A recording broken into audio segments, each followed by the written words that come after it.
You are watching Tech Confessions, created by Amy Lewis and brought to you by VMware. Welcome to Tech Confessions. Welcome. Hello, Amy, and pleased to be with you here. So today's question is, to get your confession out of you, is what was your software-defined moment? When did you stop thinking solely about hardware? I know, you're under pressure now. Oh, yeah, absolutely. So, thinking about it, my software-defined moment was, I would say, even before we started talking about software-defined things. Ooh, so yeah. It was probably, retrospectively looking at it, it was when I first discovered virtualization, and I would say even more when I discovered ESXi, because when we had GSX or the software, the ENOS-based virtualization, it was fine, but when we had ESX bare metal virtualization, it was kind of a game changer. Suddenly you could do so many things and you were like, hardware doesn't matter anymore. Hardware is just a commodity and you can just run things in there as you want. It was a pretty cool moment.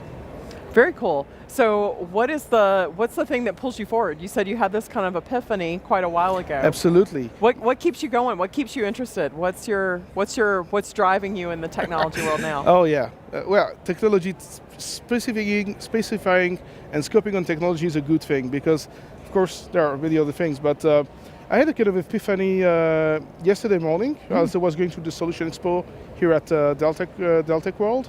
And I kind of figured out that VMware is doing GPU and HPC virtualization. And it's a hot topic I'm working on at the moment. And I was absolutely stunned to understand that. And to me, the feeling was kind of a rebirth somehow, kind of a reset of everything we've been doing, because virtualization has become such a commonplace in a way, such a commoditized thing that you're telling yourself, we're done with virtualization, okay, let's move to the next thing. The next thing is what? Containers, whatever. And then suddenly you get back into a very hot topic, which is HPC. And you figure out that we can do the same thing again, we can do the same cycle, which was, wow, we can take hardware resources, we can virtualize them, we can slice them as we want.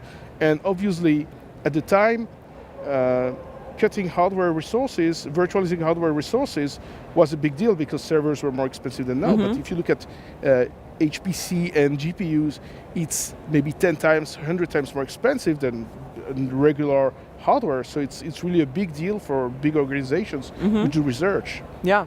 Wow, that is so interesting. So what I'm going to ask you to look into the crystal ball a bit. What do you think, what do you see in the future? What do you think is coming? I know, I'll need you to confess whether you think it's a good thing or not. Well, that's a great question. That's an excellent question, pun intended. So, looking at the future, so we hear a lot when we go to conferences, to keynotes and all, everybody's talking about digital disruption, AI, ML, IoT, etc., and blockchain. And of course, as someone who's looking at technology, I tend to make fun of these statements because so many times it's a generic assumption and we're getting there, but we're not always there yet. So got it. I think that if you look at some of the trends that we're seeing, one of the trends which is absolutely, it's Mr. Obvious, it's the data growth explosion.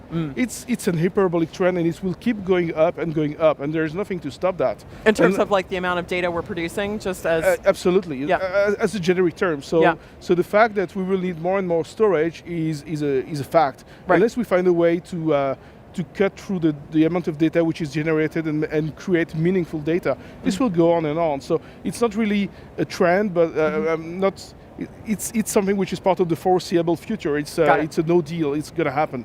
What is much more challenging and interesting is what we hear about AI and machine learning. We recorded a podcast with that yesterday or a couple days ago where we were discussing about whether AI and ML in enterprise makes sense.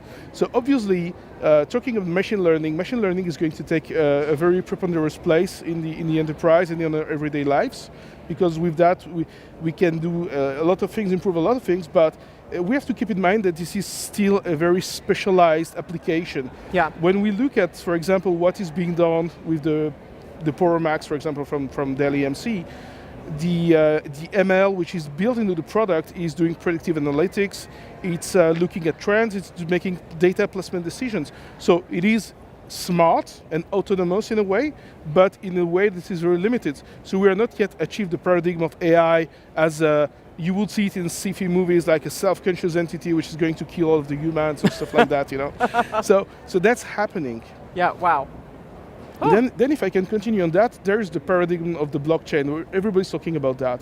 That's like our favorite coffee drinking game. Like whenever someone says blockchain, my colleague and I. Everybody's like, yeah, I've invested in this, I've invested in that. So blockchain as a technology is a way to store data somewhere with very specific things. Immutably, you can discuss about it for days and days. One thing I've been presenting about is whether a blockchain is the ideal solution to store data. Not necessarily. In many cases, you can dispel most of the project with a single blockchain. Most of the blockchain projects, with a relational database, with SQL, with Oracle, whatever. But the thing is, you have options, and you now have blockchains and you have traditional databases. And it's like with cars, in the past you could have steam cars or electric powered cars or gas powered cars. Mm-hmm. For whatever reason, the industry decided to go for fuel powered cars. So with the blockchains, it's pretty much the same thing. If everybody said this is the hot thing and the thing which is the best suited to fit our needs, regardless of whether it is factually possible or not, then people might go to that. Mm-hmm. So it's a thing that we have to take in consideration, and nobody knows where this thing is leading yet. Of course, the implications are much less, I would say, not consequential, but they're way less strong than if you were talking about AI. Because AI, you're basically building an intelligence that may be cooperating with humans or maybe competing with humans. So it's a totally different thing. But yeah, these are the trends where we're going at, basically. Looking at broader trends in the industry, not talking about something specific about virtualization or storage and all. Oh, so interesting. Well, thank you so much for bringing your confession to us today. Thank you very much, and it was a pleasure being here with you. Thank you, bye-bye. And when you're ready to bring your tech confession to us, join us at TechConfessionstheshow.com.